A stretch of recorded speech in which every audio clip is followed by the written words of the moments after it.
to share about him. First of all, thank you very much. Thank you so much for doing this and coming on for a day with Zenler. He really believes that every new Zenler course creator should be using virtual live and in-person public speaking to attract more clients, more customers, and more students.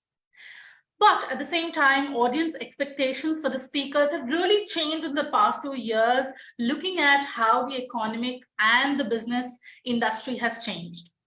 And today, probably we'll be getting some golden nuggets from him today, like how can you deliver the perfect blend of substance, entertainment, and transformation while keeping everybody engaged on a Zoom session like this? So we're looking forward to your session. Welcome, Marty, and thank you so much for doing this. You're welcome, and thank you so much for having me. I tell you, Zenler has been a lifesaver for my business, my livelihood, just about everything that I've worked for 25 years. It just kind of got to the point where other systems, I was just maxing them out. So I just started using New Zenler in July, and it has been just a total lifesaver. So this is any way I can give back and serve to the community, I am all for it. So that is why I jumped at the opportunity when you were looking for speakers. So yeah, I just kind of wanted to kick this off with, and I do have some slides to show eventually, but just kind of take a break from slides for a minute. And I just want to have a conversation with you really. And I'd like to start it out with having you think about something quick here. A baby's first breath. Opening your first paycheck. Smelling a toxic smell and evaluating if it's actually toxic or if it's okay. What do those three things have in common? They all take less than 20 seconds. That's one of the biggest changes I've heard and seen in the speaking business in the past 2 years, is that you only have 20 seconds to convince your audience that you are going to say something worth them sticking around and not checking their email, not checking their text messages. That's not a long time. For me to introduce all that took about 25, 30 seconds. Are you still with me? That's a question your audience is going to be answering for themselves throughout your presentation. So what I really want to focus on today is how you're going to do that. How are you going to prove to your audience that out of all the presenters they see, how you are going to connect with that audience and convince them that they have something that you have something very useful to offer them. Because a lot has changed. A lot has changed in the speaking business. Now, I know a lot of people here, I know a lot of people who use New Zenler that are very established presenters. So I have something new for them too. If you are a very established presenter, stick around because I have a couple of things that are going to be surprising for you. If you are just getting started, if you just started using New Zenler and you're thinking, how in the world am I going to bring people to my course and get them introduced to me? Well, I believe speaking is still the #1 way to do it. Getting on in-person stages, getting on virtual live platforms. There are so many ways to use speaking, and I'm going to introduce one of those to you in this session that you're not just going to hear about, you're actually going to do it. And you're not going to be visible here with everybody. It's something you'll do from your seat at home. That's fine. But that's one of the things that I'm going to be doing today, is conveying to you how important it is as a speaker to get your audience to do something. So I'll introduce that as well. But today is absolutely the best time in history to be speaking to build your business. And why is that? Well, we just saw one of those examples when Alice was presenting and she had a couple of tweak issues. There's always a workaround, right? There's always a way to get back onto Zoom. I'm going to be showing a couple of screens from you today using Google Drive's images setup. It's kind of like PowerPoint, kind of like Keynote on Macs. but it was my go-to today because I usually use OBS and I updated it last night and never do that. Not, you know, I've been in 4 events in the past 6 days. And of course I had to choose then to do this update. So anyway, I had a workaround. I went to Google Drive and they have a nice little screen sharing application for that. So I just want to suggest to you that if you're really kind of stressing out and thinking, how do I get started speaking?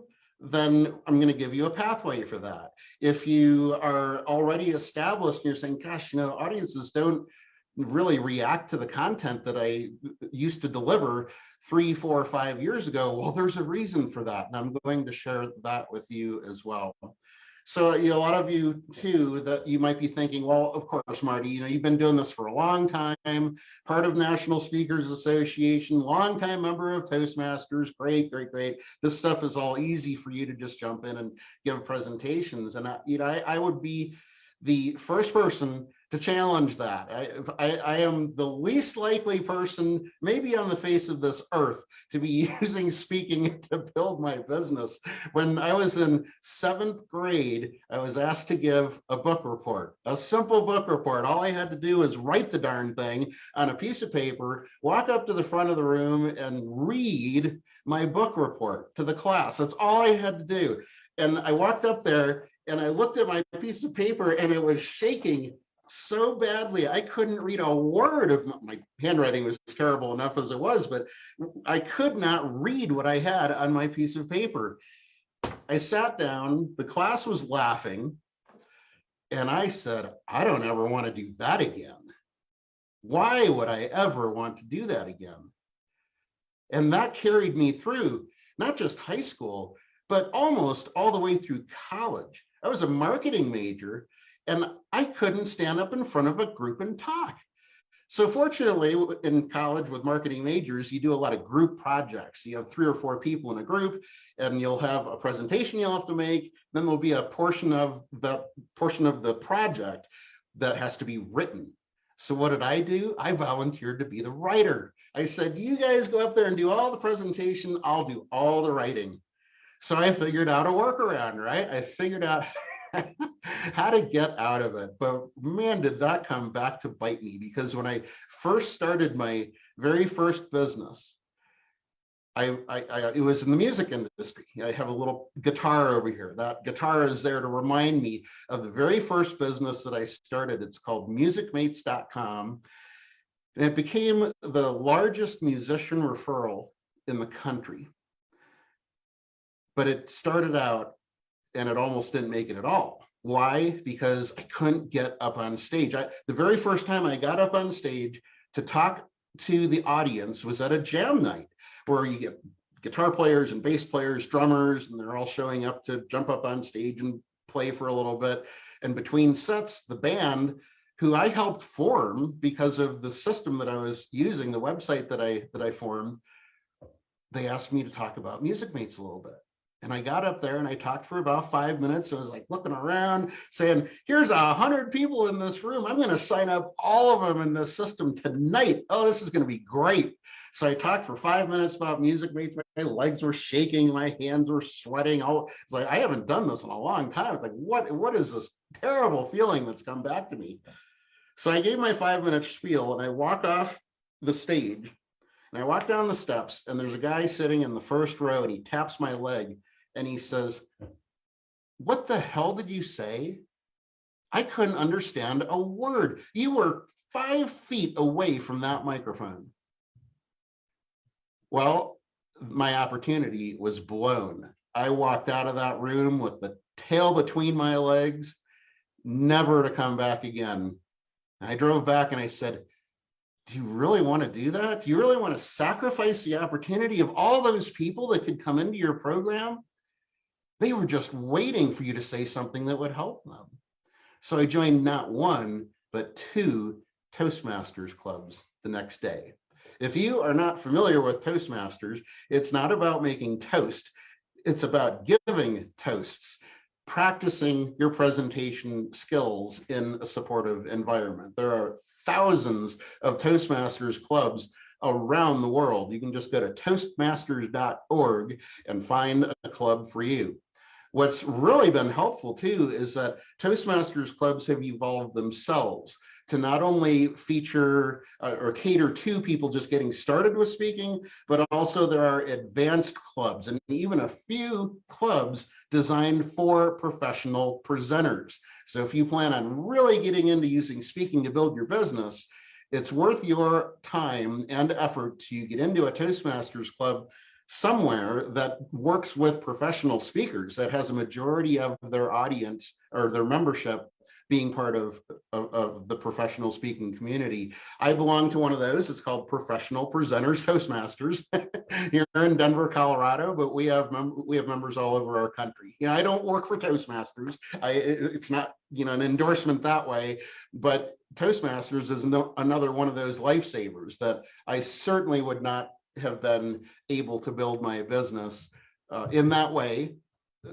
But it's the easiest way, because when you get in front of people and speak, they get to not only know you, but they get to know how genuine you are. They get to learn your authenticity straight from the heart. I'm not a beat around the bush kind of guy. I don't pull any punches. I just tell you like it is. And people hear that in my voice. They hear my passion about the topic, and they hear the energy that I have for that. And so they feel like they already know me by the time I'm done speaking, and then they want to connect with me. That's the power of getting in front of groups. And podcasts are great. I know a lot of you are involved with podcasts, and that's a wonderful thing to do. I know there are a lot of people that are on stage already and using speaking. I just want to incentivize you to do more and to do it better, because some things have changed in the past. For one, let's start with backgrounds, and then I'll go to my screens here. But you remember when Zoom first started becoming a household name? We all went into the backgrounds area, and we all used the bridge at first, or the picture of the beach. And we most of us who didn't have hardwired connections yet, we'd wave our hands around, and it would all, you have all these shadows and everything. And then we thought green screen, that's the way to go. So that we started using green screen. And then we had just fancy, bulky, giant bookshelves worth of things in our backgrounds, and that's just too busy. We've really gone to a much more streamlined background setup now, so that you feature a couple of very specific things in your background. Now mine is, I don't have my wall painted, it's pure white. I have a very purposeful background for the coaching that I do, because I have a list of hats over here. I have a hat for every purpose, and I just pick whatever theme there is for the day, and we're on. So my background is for a very specific focus for working with clients. But I also have this guitar as a reminder. That's a good lead in. I have this giant picture of a dog, which is my mascot. And this is probably the most important thing about backgrounds that I'd like you to consider today, is to always have something in your background that is consistent with your branding. I simply got tired of hearing all these speakers on stage saying, you got to take action, you got to take action, you got to take action. I was like, who is this action person that I need to take? And I finally put a name to a face. That is action right there. Action comes from my very first book called Winning the Internet Dogfight. Don't go try to buy it. It is out of print for many, many years, but we took that picture of the dog, and that became my mascot. So any place I get on stage in person, I always have this big 3-foot poster board with me. And I remind people, next time you find yourself procrastinating, remember to take action. So I'll get these phone calls from people and emails like 3-4 months later, and they'll say, well, I know I saw you speak someplace. I can't remember exactly what it was that you talked about, but you're the guy with a dog, right? It's sticky. Mascots are sticky. They stick to your brand and they develop who you are. I've actually taken that mascot one step further, in that because if you know this kind of dog, this dog goes all over the place. He's just frantic until he finally just passes out and sleeps. There's more to it now. Nowadays, you can't just take action in any frantic direction. Action requires steps. And the steps need to be performed in a certain sequence at the right time. So that's part of my extended branding. I'm just kind of giving that as an example, how you need to look within what you offer in all your courses, in your speaking, in whatever services you provide, and books too, and figure out what that core meaning is. What is that core message that you're really trying to get to people, and figure out what kind of mascot you can have that can be sticky and stick with your brand. So that's what we're doing with backgrounds, is really just having maybe one memorabilia item that you can talk about that connects with the audience, and then having something related to your brand that is very sticky. So I just wanted to go through those couple of things that have changed over the past couple of years, just visually like that. And now I'm going to go into showing my screen, because there's one common thing that has really evolved in speaking that is so totally consistent with where social networking has grown, all the sales copywriting that we're doing, all the courses that we're building. What's very consistent with that is here. Speaking equals relationships. If you like building relationships with people and you are a relationship seller, you are in the right place. You are building courses and you are communicating that you want to deepen that relationship. There is no better way to do that in dozens or even hundreds or even thousands of people at a time than getting on in-person stages and virtual live presentations, just like what I'm doing now. Any speaker that they bring in for New Zenler to serve you with content, they are building relationships with you. So the hope is that you go connect with them, and you should. I mean, we are this amazing giant community that's building. It is so awesome to watch, and I am part of that Facebook group every single day, watching what people are posting, because we are a community, and that is how relationships are built. So everything I'm about to show you is just about that. How do you build relationships with your audience? Where can you take this? So let's just go to the I just have a few screens to show you, and I'm just going to kind of sit on these for a little while so it really gels.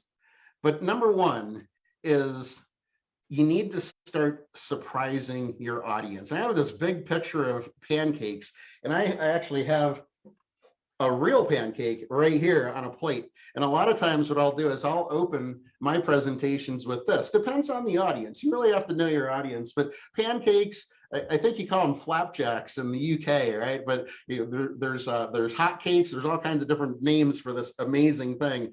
Well, pancakes are pretty important to me. Whenever I go to a different city around the country, I always look up the best pancake restaurant, and I'll go to the restaurant and I'll have the pancake and I'll eat half of it. And then I have an actual evaluation system for pancakes. So there was a pancake restaurant I used to go to every week when I was a kid, and I've been just trying to find something close to that. I haven't found it yet. I have not found the perfect pancake, but it really opens up the crowd when I start talking about pancakes, because everybody likes pancakes. Even if your doctor tells you you can't eat pancakes, you still wish you could. So I go into this little demonstration with the pancake, and I say, you know, this is like the most perfect creation. You have just add some syrup around the edge, never on top. Don't insult the pancake. I mean, have some respect. Don't ever pour it on top. And then you need to cut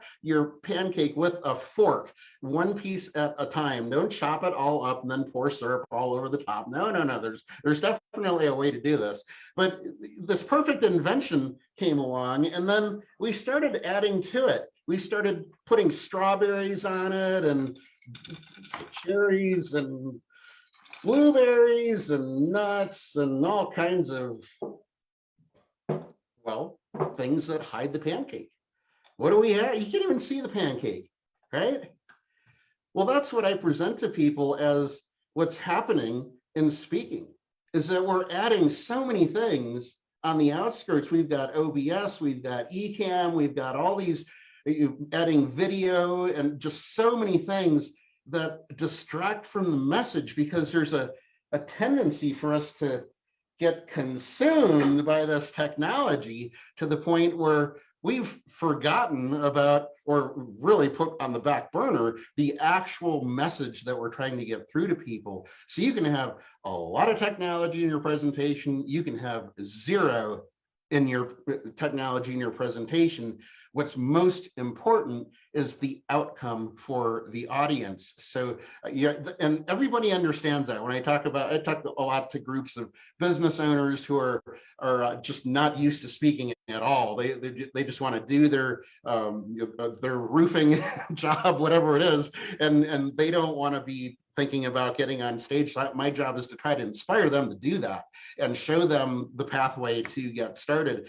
And that is one great way to open your audience. So, there's a lot of different ways to open for your audience and interact. But I just want to do this. Manmeet, would you come on live with me just for a minute? We can use you as my assistant to demonstrate this. Absolutely. Great. So imagine we have 20, 30 people on here. So I'm going to give you, and imagine that we're just starting. The first things out of my mouth are, would you help me? I'd like you to unmute and say the letters that I've written on this tablet, one by one, very clearly. You have to come in a little closer so you can see it to the camera. You ready? Here we go. 1, 2, 3. IYQ. I like you too. So it's quirky, it's corny. Dean Hankey is a masterful speaker and an awesome magician. He gave me that one, and you want to use it in certain situations. I've only used that a couple times. I always have it next to me because you never truly know about your audience until you're there. And sometimes there's a lot of conversation going on, and there's a lot of laughter and people being kind of silly and cats crawling all over the keyboard and kids coming in, and you just want something that transitions from that to connect with what they are doing instead of catch them off guard and go, you're right into my PowerPoint and everything. That's a great opportunity to bring everybody together. And what did you do? You laughed. As corny as it was, it got you laughing. So my point to all that is that you need to look inside your own style of presenting, your own audiences that you serve. And this is not just Marty saying this. This is what I'm seeing from, $10, $20, $30,000 keynote speakers that are doing this. They're not launching into, okay, today I'm going to talk about this, then I'm going to talk about this, I'm going to talk about this. No, they're connecting with the audience first. And what is that? That is a surprise. They see that and like, who is this person? Where did that person come from? Well, maybe I should pay attention a little bit more. That's the important thing. You can go off now if you want, or stay on. That's fine too. But I just wanted to use. I'm right here listening to you. Yeah, great. Thank you so much. So part one is surprise your audience. Make a connection before giving a direction. Make a connection before giving direction. This is the hottest trend right now in speaking, is to connect with your audience first before you start dispelling your amazing talent and skill and knowledge and all those things that we do with speaking. Number two is doing. You want to transform your audience by having them actually doing something. This is a CSP, Certified Speaking Professional. That's the highest certification you can get in national speaking, National Speakers Association. This is Frank Kitchen up there on stage, and he came to Denver. And this is one of the important things that I'll talk about a little bit later too, is connecting with other speakers who are doing what you want to do or that you are doing, so that you can see their strategies, see what they do with audiences and how they interact with them. And Frank had me come out, and when in Denver, he was flying in, and I'm in Denver, Colorado, by the way. I forgot to introduce myself as being in Denver, but so Frank came out, and he was to give a 2.5-hour ending keynote of a 2-day conference for municipal employees who had to go. They had to go to this 2-day conference. It was part of their job.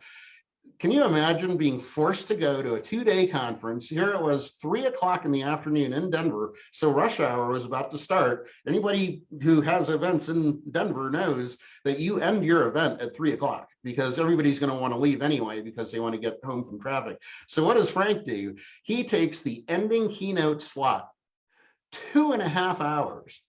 That's a long keynote after 2 days of being forced to be in a conference. This is what the audience did.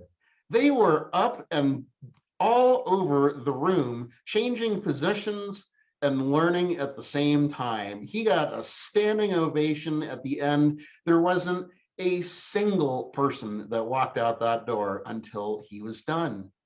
Why? It's because the audience was doing something. We didn't used to do this 5, 10, 15 years ago, but we need to, certainly not as much, certainly not in a keynote fashion. That was all about storytelling and humor and getting the audience to cry and laugh. And this is so much different now, where audiences expect, well, I shouldn't use the word expect, I should use the word wish. Audiences wish, they only wish that their speaker would allow them to do something somewhere within the speaking time. So this is the demonstration part. I would like you to take out your phone. That's right, grab your phone. Marty, what are you saying? You're trying to keep me away from my phone and not texting everybody. Oh no, I want you to do this. And if you have an iPad, even better. But what I'd like you to do is go to LinkedIn, open up your LinkedIn app, and then you'll find a screen. Go find somebody that you're actually related to, your husband, wife, girlfriend, boyfriend, whatever. It's just somebody that you're connected to that you can do a test. And I'm going to show you this method. This is kind of a little bit from actually speaking on stages, but there's a real important point to this.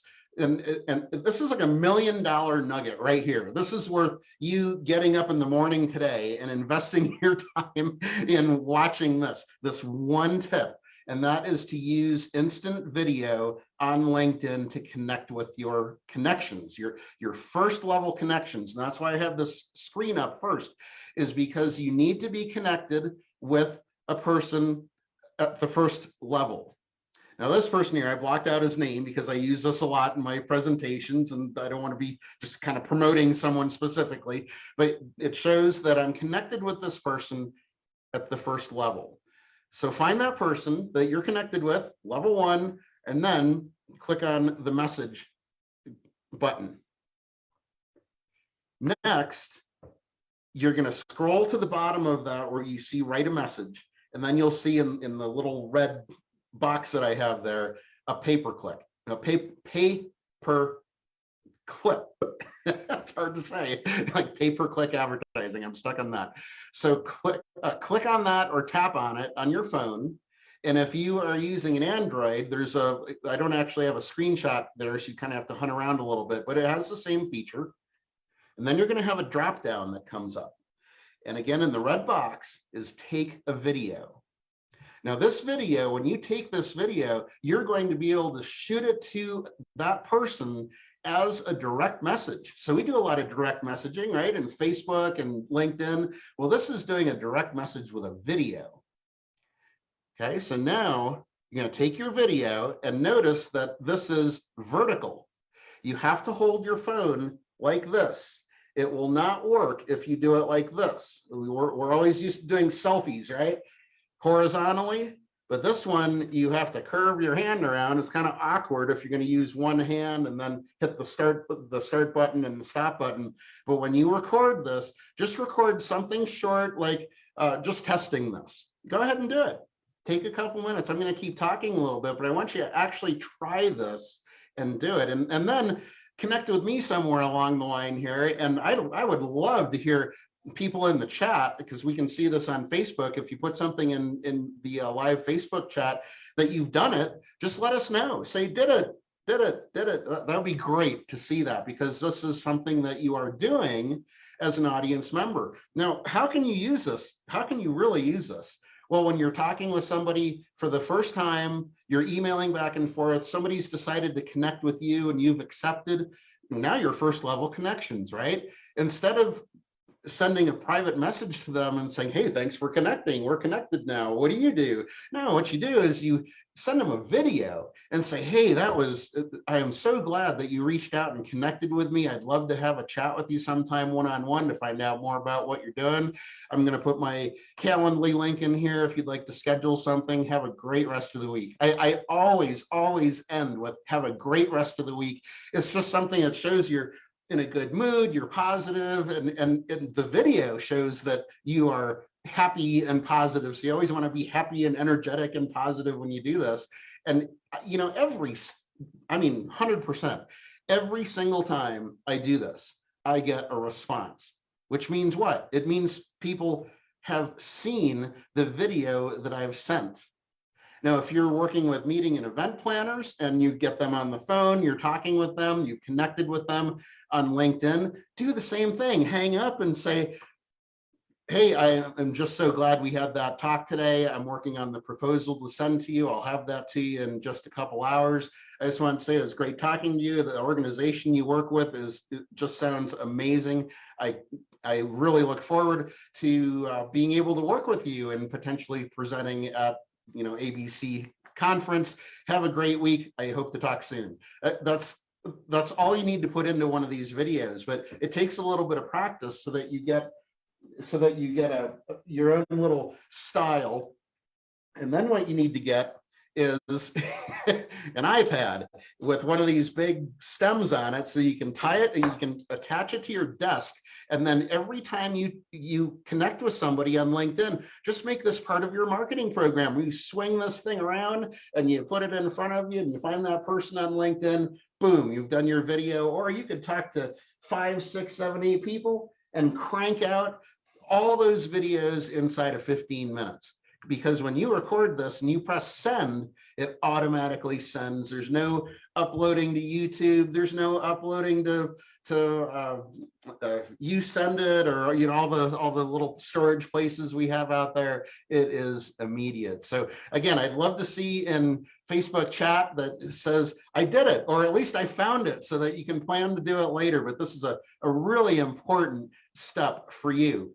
And it also demonstrates how, as an audience member, I'm not just talking about something, I'm attempting to have you be part of the conversation, part of the presentation, so that together we're building a relationship. And once you see that you walking through these steps actually works, and then you do that a few times with people and they come back, and their response and direct message is, wow, how did you do that? Can you show me how to do that? Well, you're building that relationship again. So this is a really great tool for you as a speaker. And it'll actually make you a better speaker too, because you get to practice all the things that we need to be doing in virtual presentation, like setting up your background, having your light fixed properly, having an eye level to the camera and talking into the camera instead of talking, down here. I mean, if I was to have my phone and if I was to talk down here, it's going to be obvious that I'm not talking to the camera. So you want to make sure that you're talking,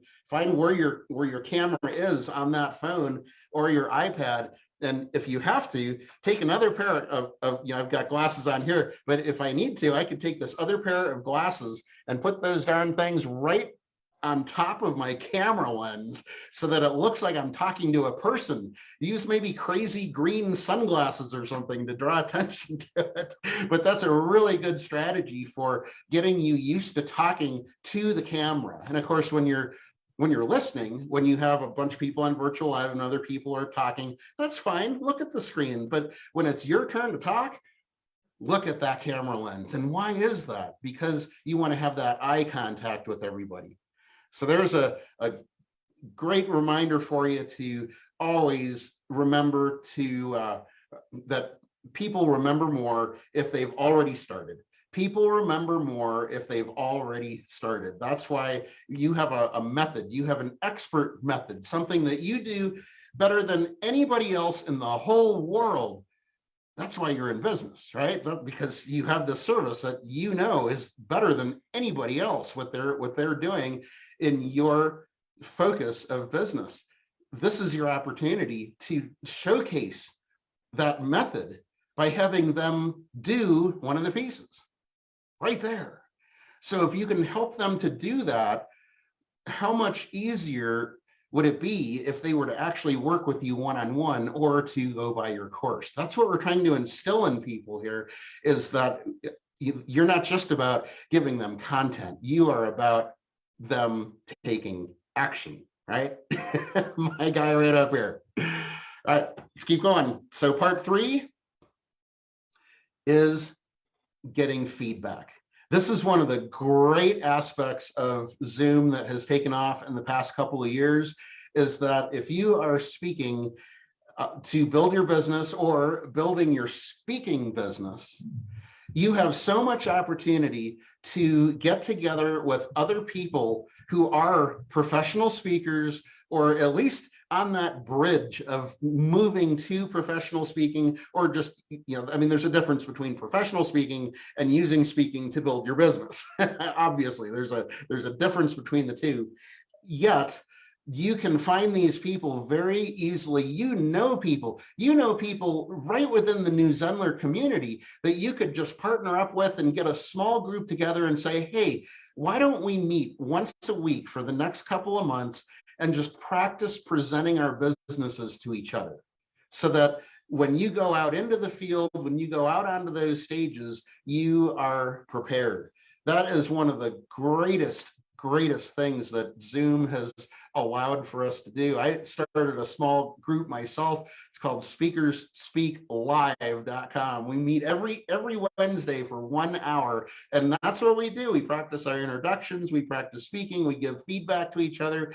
And the added bonus of getting feedback from other speakers who are doing this is that they are giving you feedback based on their audiences too, how their audiences would react to the content that you are delivering. So like I said, it doesn't need to be anything formal. You can just get a small group together and say, hey, I know you're speaking on this topic, you're speaking on this topic, why don't we get together and practice speaking with each other? Again, there's the higher levels of Toastmasters, great, but what you'll find too is that when you partner up with other speakers and you're giving them feedback, they're giving you feedback, the other thing that they are able to help you with is to give you testimonials for your speaking. It's really incredible to watch how connecting with other speakers and getting to know them and building relationships with them will provide opportunities, like getting testimonials from them, even getting potential speaking opportunity offerings for them. I had one in this group. Let's see, we had Dana was in Dubai speaking. She's here, she lives here in America. She was speaking in Dubai, and she got a call from one of her event planners where Dana spoke at a different place a few months before. Well, there's this other conference, and she said, well, Dana, do you know anybody that would be able to jump in and do this presentation? And Dana referred one of the group to this event planner, and within 2 days, this woman was on stage subbing for a speaker that got sick. So having a network of other speakers that you've connected with and built relationships with has become such an important part. And not only can you gain new business from them and these relationships that build, but you also have the opportunity to study them. And that is so incredible to see speakers who are out there now, and they're putting all these new techniques to work. Watching them and how they apply those techniques is so powerful and so beneficial to you to do. A great way to do that is espeakers.com, letter E, speakers, so it's plural, espeakers.com. You can go there and search for other speakers in your area of focus, and then just kind of reverse engineer. You go into their profile, you see videos of them speaking, and then you can track them down on YouTube, and usually you can find a longer presentation that they've done, but connect with them and ask them questions. The speaker community is so open and welcoming. It is, there are some industries out there that will just chew you up and spit you out. You know, I mean, you are on your own. They're not going to share any secrets with you or nothing. But the speaker community is not like that. They are so giving. You can approach virtually anybody that's in this business and just ask them questions and they will respond. So I really strongly encourage you to start connecting. If you haven't already, continue, expand your communication with other professional speakers, and using espeakers.com is a great way to do that. And just go start searching for speakers in your area, and even not in your area. It's a great way to go. Feedback is your fast track to excellence. This is one of my favorite sayings. Feedback is your fast track to excellence. You speaking only know how good you are until somebody else gives you feedback.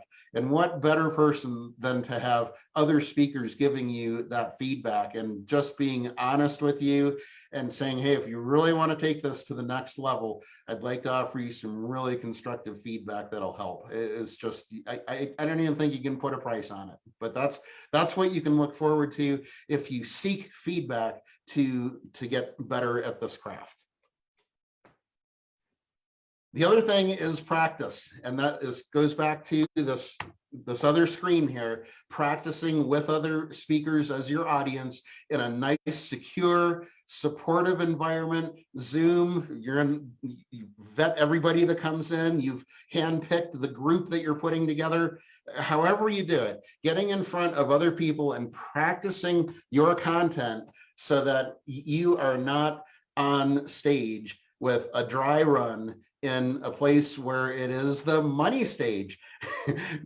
Don't ever do that. This is the problem with speaker coaching. I know a lot of you are coaches that are speaker coaches. That's great. I love speaker coaches. Absolutely. I work with so many speaker coaches and have when people come to our group, we allow them and encourage them to use everything that the coaches and other courses they've taken, apply all of those to your presentation. That is exactly what you should be doing. But I think what a lot of coaches sort of leave off is that they coach their client to give the presentation and then they're off to the stage. And that's where things get scary, because you really need that intermediary. So I'd encourage all coaches to start a community of your own so that you can have your clients go in there and give their full 45-minute keynote or signature talk, whatever it is that you're coaching them for, so that it's in front of a live audience so that they can get that feedback and it's not their dry run. Whew. So we've covered a lot of ground.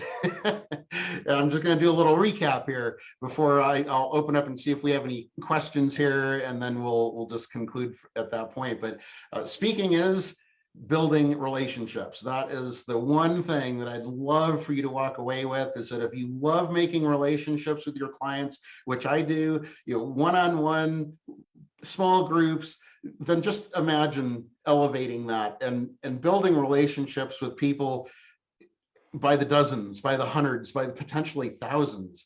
That's how you can scale a business for sure, but that's also how you can get your message to so many more people and truly make a change in the world simply by numbers, getting your message out to that many people. So speaking is building relationships. Yep, 20 seconds. Remember at the very beginning, I said you really only have 20 seconds. And why is that? Because your audience, with all this Zoom that everybody's been on, everybody just thinks, oh, you're gonna suck. Prove me otherwise. that's your challenge. And it didn't used to be like that 5, 10, 20 years ago. We always used to talk about our audiences wanting you to do the best job. They want you to go in there and hit a home run. Well, now they're just like, gosh, another Zoom meeting, or here's another speaker. He's going to talk all about himself or herself, and there's nothing I'm going to learn from this. It's not all about you. You cannot have your presentation be about you, because that is the first thing that they're going to say, that this isn't worth watching. I'm not going to learn anything new. That's your challenge in the first 20 seconds, to prove them wrong. Surprise them that you are out of the ordinary. I always like to hold this little guy up just somewhere in the presentation. Just have something next to you that surprises your audience. Whenever you get to a point where you're not sure, is everybody still with me? Well, say something and then bring in this little guy, or something with a big smile, because everybody smiles when they see us. I can be on a networking call with 250 people on the networking call, and somebody will give an introduction, and it'll be a great introduction. Everybody's like, doing this or thumbs up, and I do this, and I see everybody on the screen light up with a smile. I mean, it's part of the same thing. Surprise them, make a connection. It's all about connecting. Spend time at the front end of your presentation, connecting with your audience. Find something about that audience that you and they both have in common, something as common as pancakes that I use in a lot of cases. Make a connection before giving direction. Transform your audience by doing. There's got to be something in your program where you have your audience actually do something, because it's going to get to a certain point. And notice when I was presenting where that do part was. That is strategically timed, whether it's a 10-minute presentation, a 20-minute presentation, or an hour and a half. There is a timing that goes on, that people's brains need a break. They need to focus on things, and they need to do things. And they're either going to go to their cell phone to text, or they're going to check an email, or they're going to do something that you instruct them to do. So I'd rather have that part be me instructing my audience of doing something, and then they're ready to pay attention again. So transform your audience by doing. Get feedback from other professional speakers. It's great to be in a Toastmasters club, great to be in a traditional Toastmasters club, where you're getting feedback from people who might not be professional speakers, because you talk to audiences of people who are not professional speakers, so you want their feedback too. But don't neglect this. Have even a small group to go to, so that you do get some feedback from other speakers who are used to having audiences out there, because they will give you feedback based on those audiences that they serve, not just their own opinion. Very important step that so many people leave out these days. And always remember that that feedback that you get is your fast track to excellence. You can spend a year, 2 years, 3 years crafting your perfect keynote and going around all the Lions clubs and Rotary clubs and all that. And I mean, those are great organizations to get started with. My point is that you need to get feedback from people for how you can improve. And you kind of have to do some selective filtering. I call it selective filtering, because if you have 20 people giving you comments for improvement, you might only actually implement 3, 4, or 5 of those. You want to just be ready to filter, accept everything, and then really try to find out what are they really saying with that feedback that they're giving you, and apply it. Whew, well, that is it. Manmeet, why don't we open up and see if there are any questions to be asked here? Absolutely. Thank you so much for the presentation. I'm sure I enjoyed thoroughly, and I think Liz has the same feelings. Yeah, that was awesome. Thank you so much. And I love the way that you did get us involved. You did get that audience connection and interaction, and it is like so important. Awesome. I love to hear that. We do have one question, and that is that when does one actually start using speaking in their business? Because as a person is building up their business, not everybody would be happy to onboard them as a speaker. So what is the right time for them to start pitching? One of my favorite sayings is from one of my speaking mentors, Joe Saba. He has he died a couple of years ago, but he started the Colorado chapter of National Speakers Association here in town and taught people how to get into the speaking business for almost 40 years. He had one of the best sayings when he said, "You don't have to be good to start, but you have to start to get good." You don't have to be good to start, but you have to start to get good. And that means if you want to get speaking to build your business, get speaking. It's as simple as that. You start small, you start with, go through the wickets.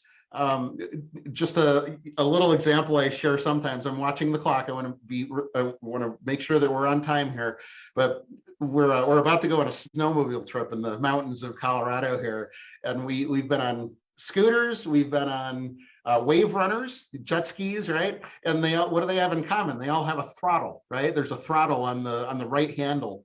Well, we never let my wife drive because she's left-handed.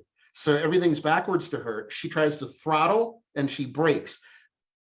When she tries to throttle, when she tries to brake, she's hitting the throttle. So you get, this full throttle, stop, full throttle, stop, full throttle, stop. What does that have to do with speaking? It has a lot to do with it. It's how a lot of people approach speaking. They think that if they finally do start to speak, that means they need to go 100% full bore. I need to commit to 4 to 6 speaking gigs a week. And if I don't get that, I am a failure in the speaking business. It's never going to happen. No. What you do is you start a private event. Start something just with your friends and your family and invite them onto Zoom and say, "Hey, I'm practicing a 20-minute speech and I'd like you to come sit in on it and give me feedback for it." So you give your speech to people you know, and at the end you say, "Well, is there anybody that you think I should talk to that would appreciate this message being delivered to people they know?" And these are your friends and family. Of course, they're going to suggest somebody to you. Would you mind writing a testimonial for me so that I can use that? There is a sequence to go through, but you can start very small and use the audience that you're speaking to. This is another, you might have to have me back for how to build a speaking business and how to actually promote it. But one of the big things that is neglected among so many speakers is that your audience is where the gold is. Your audience is where the gold is. Your audience, if you get in front of the right audience and they like what you do, and I'm holding that out to everybody here too. If there's a place that you know of that needs to hear the message I presented today, by all means contact me, right? It's because the audience, they've seen you present. So if you get in front of the right audience, that one audience could keep you busy speaking for the next 2 years. So now imagine getting in front of just 2 audiences a month. Start small and work your way up. That's my answer to the question. Small steps. Yeah, that's amazing. And just do it, right? Just actually go get started. You want to do it. Take this amazing motivation that Marty's given you today and go start. Go have a chat with some friends and family on Zoom and just get that ball rolling. Yeah. And I'll just leave with one closing thought for you, is that I just want everybody to really keep in mind that this is truly the best time in history to be in the speaking business. Audiences are starving for amazing content that will give them hope. It might not be easy to get started, but you don't have to do it alone either. There are just so many resources to help you. And that's why I keep saying it over and over again, that other speakers doing this work are happy to converse with you and get in a conversation with you and give you guidance for doing this on a deeper level. So just reach out to people and keep asking the questions, because you have everyone that is involved with New Zenler already has some message that they are waking up in the morning so compelled to get that message out that they're building courses and doing live events using the system. I mean, you are creating a community that is changing the world. My hope for you is that you see the opportunity to go outside even your own events and bring people to your courses and those events using the multitude of outlets that there are out there. But you need to surprise your audience and you need to take them through this journey of transformation, because that's what makes you stand out. So that's my wish for you. Thanks again for having me. Absolutely. And I would want to ask you to leave with a thought that IYU. I like you too. I definitely remember that one. That was amazing. Thank you so much for being here and sharing, just a little bit of your wisdom with us today. We really, really appreciate that. Have a great week, everybody. And you. Thank you.